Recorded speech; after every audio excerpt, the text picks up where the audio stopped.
مع السلام في أماني شيخنا الله ربي ارحم ربي روحنا يا ربنا.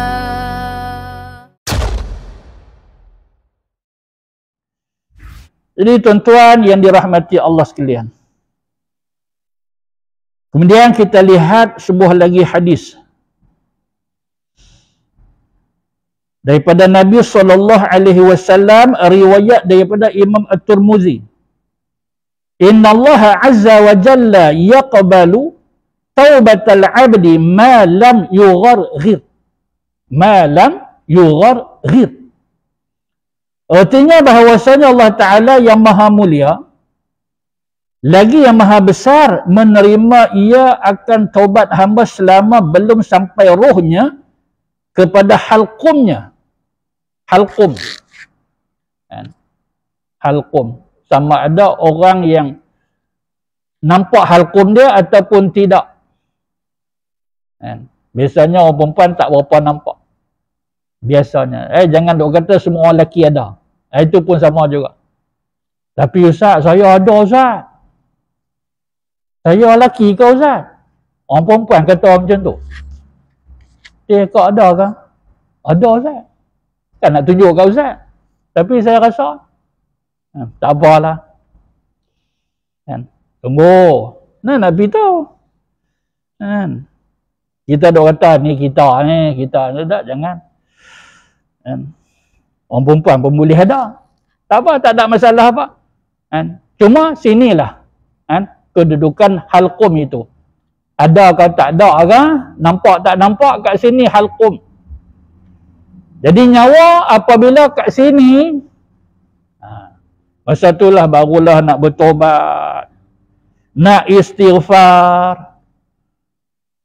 Mana ayat aku nak ambil semayang, mana sejadah tolong hampak. Aku nak tobat dah, rasa tak bunyi dah yang tu. Nyawa duduk kat sini tak bunyi dah yang tu. Yang boleh duduk bercakap masa nyawa duduk kat sini ni, yang boleh bercakap orang yang beriman. Orang yang beriman. Baca Quran lagi. Habis umur dengan Quran tu ya. Kita pun tak sangka. Taulah. Tak apa sihat dah. Uzur dah. Tapi tak tahu kata hari ni sagi tu kita tak tahu, tak ada dah. Pasal apa? Pasal sembang elok, biar Quran baca, selawat. Ketika itu disebut sakratul maut. Ketika itu bukan senang nak bercakap secara waras. Boleh pegang Quran, selawat yang elok sebutannya, bagi nasihat, panggil anak cucu dan dia bagi nasihat. Tak ramai macam tu. Ada ambil Quran baca. Banyak yang kita saksi video-video ulama-ulama yang hebat-hebat. Baca ya Quran. Ada yang menghafal. Dasar ambil Quran dah, buka, tengok. Quran tu jatuh, tak ada. Ada yang hafal. Baca macam tu, baca. Habis umur. Itu akhir kalam dia dengan menyebut kalam suci. Akhir kalam dia menyebut Quran. Sebab orang ni orang yang Allah Ta'ala pilih mereka ini kalangan hamba-hamba Allah Ta'ala yang dikasihi. Tapi ramai, yang tu ada, jumlahnya tak ramai. Tapi yang ramainya tak kata apa, senyap. Ada yang tengok pun lain macam. Tak apalah, itu semua rupa-rupa kematian. Ada kawan dia kata, ni macam mana lah nasib kawan saya ni. Siapa? Saya ada tepi dia. Saya ada tepi dia, dekat-dekat roh nak keluar tu, saya ada tepi dia. Dia tapi dia tak tala kat saya. Saya dah sebelah ni. Dia tengok ke depan, dia kata, jangan. Aku tak sedia lagi. Dua ulang tu. Tak sedia lagi, senyap. Tak ada dah. Ada yang tamak pada harta ni, Allahu Akbar. Duit. Kawan sebelah dia kata, Allah. Duit. Habis umur dengan duit. Yang duk pegang geran tak lepas ni. Geran pula. Geran. Ya, kat mana tak geran? Duk ulang geran tu. Kita naknya macam mana? Ada orang kata, Allah Ustaz, saya tengok Ustaz macam ni Ustaz. Macam ni. Dia tak sakit tu pun. Kepala dia okey, sihat. Oh, ada yang kenal dia. Kawan main biola. Oh, patut. Kepala mesengit macam tu. Macam-macam. Ni tangan macam ni pun dah. Kuat lagi, boleh angkat tangan lagi. Kawan dah tak larat dah, angkat tangan lagi macam tu punya duk bat. Duk kira duit. Di tuan-tuan yang dirahmati Allah sekalian, kita nak apa dia? Sekurang akhir kalam kita Allah. Boleh duk baca Quran, Masya Allah. Mak saya sendiri habis umur dengan membaca surah Yasin. Isteri saya baca sekali. Baca dia elok bacaan dia, masih elok bacaan dia, kira tak jatuh huruf panjang pendek. Habis umur yang tu disaksikan oleh isteri saya sendiri duduk tepi tu. Jadi tuan-tuan yang dirahmati Allah sekalian, maka ketika itu ni nyawa duduk kat sini ni tak laku dah, taubat tak laku dah. Inna Allah Azza wa Jalla yaqbalu taubatal abdi ma lam yugharghir. Artinya bahawasanya Allah Ta'ala yang maha mulia lagi maha besar menerimakan taubat hamba selama belum sampai rohnya kepada halqumnya. Jadi waktu ni insya-Allah lah nyawa kita semua segar-segar dah ni. Tak duduk kat sini lagi. Istighfar. Kan? Banyak-banyak istighfar. Taubat. Tak usah duk tunggu nak balik kat rumah buat kat sini. Lagi habis-habis mayan syak lagi buat.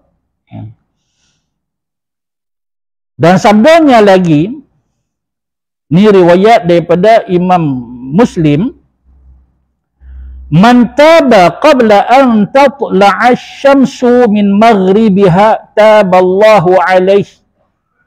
Artinya barang siapa taubat ia sebelum naik matahari daripada tempat lenyapnya, nescaya menerima Allah Ta'ala akan taubatnya. Jadi kita tengok dua hadis ini, Allah Ta'ala terima taubat, pintu taubat sentiasa terbuka. Sentiasa terbuka. Setiap Allah Ta'ala buat pintu taubat terbuka sentiasa. Tapi tutup bagi seorang hamba apabila rohnya kat sini. Pintu taubat dia Allah tutup dah. Orang lain dok lagi lah. Kan? Pasal apa? Pasal orang tu nyawa dia duduk kat sini dah. Satu lagi ni umum. Kan? Apabila matahari terbit daripada sebelah barat, antatla asyams min maghribiha. Ini selama ni matahari terbit daripada timur. dia akan tenggelam kat barat. Tapi nanti matahari akan keluar kat situ. Tak ada dah. Masa tu nak tobat tak ada dah. Pintu tobat sudah tertutup. Jadi masa ni, adakah pintu tobat tertutup? Kalau yang ni hadis yang kedua tak lagi.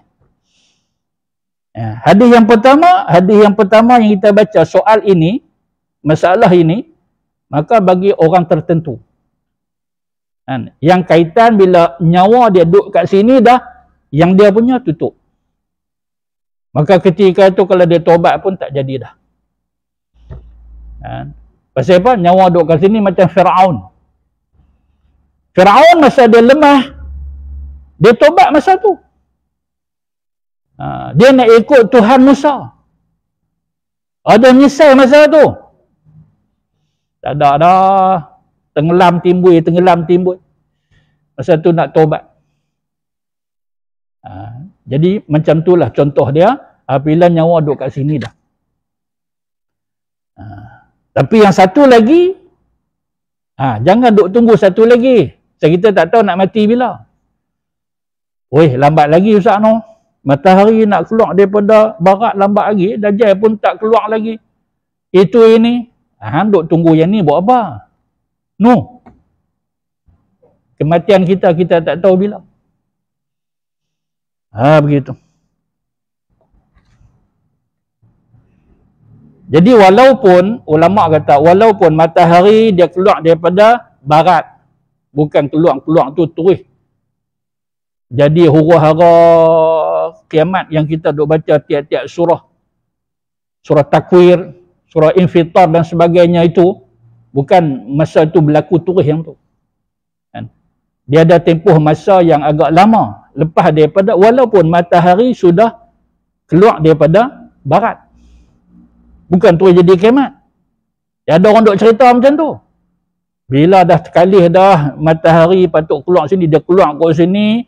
Habis bila dia naik tu, belagah habis. Hancur. Janganlah macam tu. Pasal apa? Pasal bukan begitu kenyataan dia. Agak ambil masa yang lama, macam-macam lagi yang berlaku ni. Macam-macam lagi yang berlaku selepas daripada matahari terbit. Daripada barat. Tuan-tuan kena rajin membaca kaitan dengan akhir alam. Akhir zaman dan sebagainya. Banyak pendedahan kat situ. Tapi soal taubat ini, yang kita dah sebut, jangan bertangguh. Tangguh taubat daripada kesalahan, salah tu satu dosa, maka bila dia tangguh, dosa yang lain pula. Seperti yang kita dah terang dulu. Seperti yang kita perjelaskan dahulu. Dan ketahui olehmu bahawasanya makna taubat pada lughah. Lughah maksudnya bahasa, kembali dan pulang. Dah sekian lama yang kita duk terang, kita duk baca berkaitan dengan taubat. Maka sebenarnya pengarang kitab ni Syekh Abdul Qadir, dia tak mau bagi kita lupa. Dia bagi tahu balik apa maksud taubat. Taubat dia kata masuk kembali ataupun pulang, itu sudut bahasa. Pada istilah syarak pula, maka tak boleh dengan satu, melainkan ada beberapa syarat baru nama dia taubat. Yang pertama, menyesal. Bahasa Arab dia kata apa? An-nadam. Yang kita dah sebut tadi tu. An-nadamu taubatun. Menyesal adalah taubat. Menyesal apa? Menyesal atas mengerjakan maksiat kerana Allah Ta'ala. Syarat menyesal kerana Allah. Tak boleh menyesal kerana sesuatu selain daripada Allah. Menyesal, dia rasa sedih. Dia rasa betapa hinanya dia apabila dia melakukan maksiat. Dia kena rasanya. Dia tak boleh ada bangga, seronok sikit pun. Maka kalau macam itulah ada lagi perasaan bangga dan seronok, rasa puas hati bila dia buat maksiat tadi, maka itu bukan penyesalan. Jadi kita kena faham yang kata menyesal itu macam mana. Dan menyesal dia mestilah kerana Allah. Bukan kerana seseorang atau orang desak paksa dia. Tak mau macam tu. Betul-betul daripada hati dia yang bersih. Dengan tujuan dia nak tinggal terus. Itu tujuan dia menyesal. Nak tinggal terus. Kalau cadang nak buat lagi, itu bukan menyesal. Begitu. Maka tiada sah taubat mereka yang tiada menyesal. Atau menyesal ia tiada kerana Allah Ta'ala. Kalau tak menyesal, tak sah taubat dia. Menyesal pula bukan kerana Allah,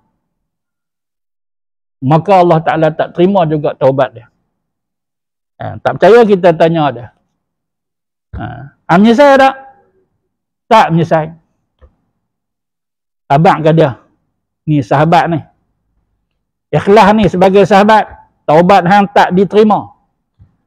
Pasal hang tak menyesal. Atau dia kata, aku menyesal.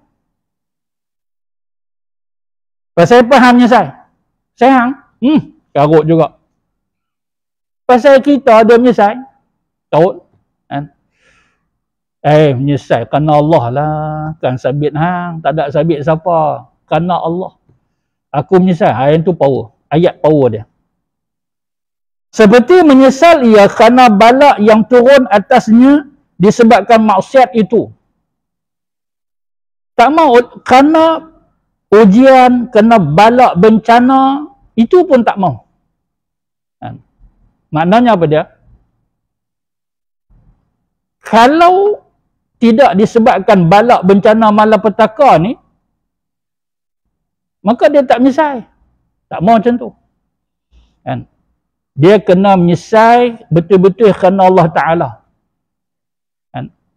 Walaupun sungguh. Contoh dia apa dia? Contoh dia, adalah bila dia buat khianat, buat jahat dengan rasuah, dengan cara pengubahan duit secara haram, tiba-tiba berlakunya rompakan ke, atau kemusnahan harta benda dia ke, ataupun dia kena cekup ke, kena cukup habis kantoi dia kata, dia pun istighfar, menyesal. Allah Maha mengetahui. Menyesal dia tu kerana Allah, ataupun menyesal dia kerana dia kena cukup.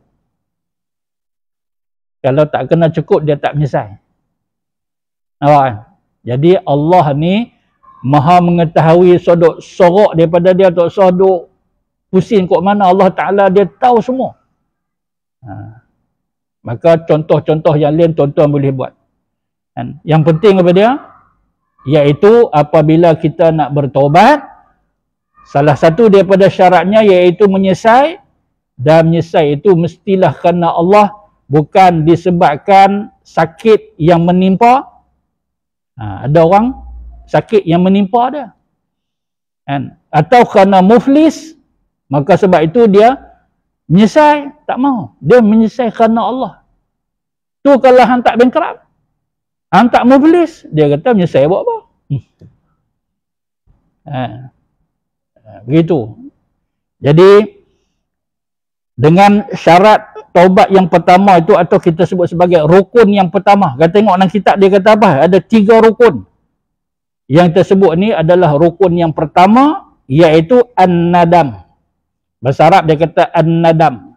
Maksudnya menyesal. Maka hendaklah kita menyesal sesungguh-sungguh sesalan, dan sesal itu kerana Allah Subhanahu wa Ta'ala, bukan kerana tertentu, disebabkan isteri ke, disebabkan anak-anak ke, disebabkan mertua ke, apa pun tak mau. Tapi dalam contoh-contoh kehidupan kita ni berlaku yang kita kata yang tu, menyesal kerana semua ternafi. Yang Allah Ta'ala terima, menyesal kerana Allah. InsyaAllah, saya rasa setakat itu sahaja. Adapun rukun yang kedua dan seterusnya, kita sambung kemudian, iaitu pada muka surat 63. Pada surat 63, kita ambil lebih kurang baris yang ke-6 daripada bawah. Apa yang kita baca ni? Iaitu Penawar Bagi Hati susunan Syekh Abdul Qadir Al-Mandili rahimahullahu ta'ala. Baiklah, setakat itu saja. Yang benar itu daripada Allah Ta'ala. Sila kurang saya tertangguh dengan tasbih kafarah. Bismillahilladzi la yadurru ma'asmihi